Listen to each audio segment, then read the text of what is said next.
Thriving to me means continuous community. Because what I notice, because I'm able to be in different pods of the dance community, being an educator, being a hip hop, mover, being, I guess, a mentor, being a mentee, like having those different sectors, being a Black dancer, you know what I'm saying? Like those different sectors allow me to see the different parts of the community. What I would like to see is more active community, whole community. So getting everyone actively together on a continuous basis. Because I can say, oh, I know these dancers from such and such, and then a dance studio owner may not have never heard of them, which shocks me because I'm like, we're in the same field. We love the same things. Like, why are we not working together? I Mhm. think one of the moments that made me realize that I wanted to continue this conversation about thriving is because I've been in places where it feels like there's a disconnect. And I've always wondered, why is there a disconnect?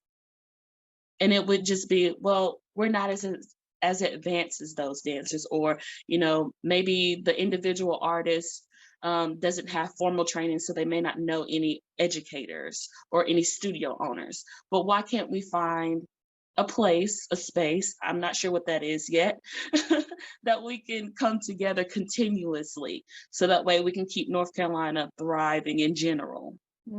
Yeah, bridging those different communities that all have something to offer to the dance community and the health of that community.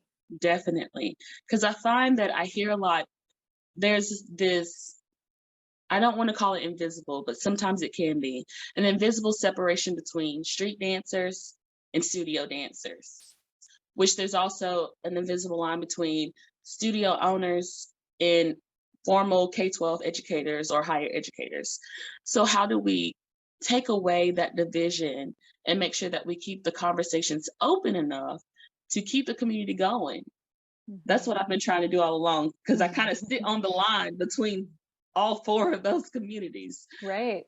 Yeah, how do we break down that wall? What do you try to do in breaking down that wall? So originally, I can say I haven't since the pandemic, but I would always take dancers from the studio world or dancers from, UNCG or any K-12 background, and I would take them with me to battles. And they would go, wow, I've never been to this before. I know. Welcome. Find someone new. Jump in the cipher. No one's going to judge you. You're here to dance. You're not here to prove your worth as a dancer. You're here to show that you are a dancer. So I think having more of those cross community explorations can definitely help us grow.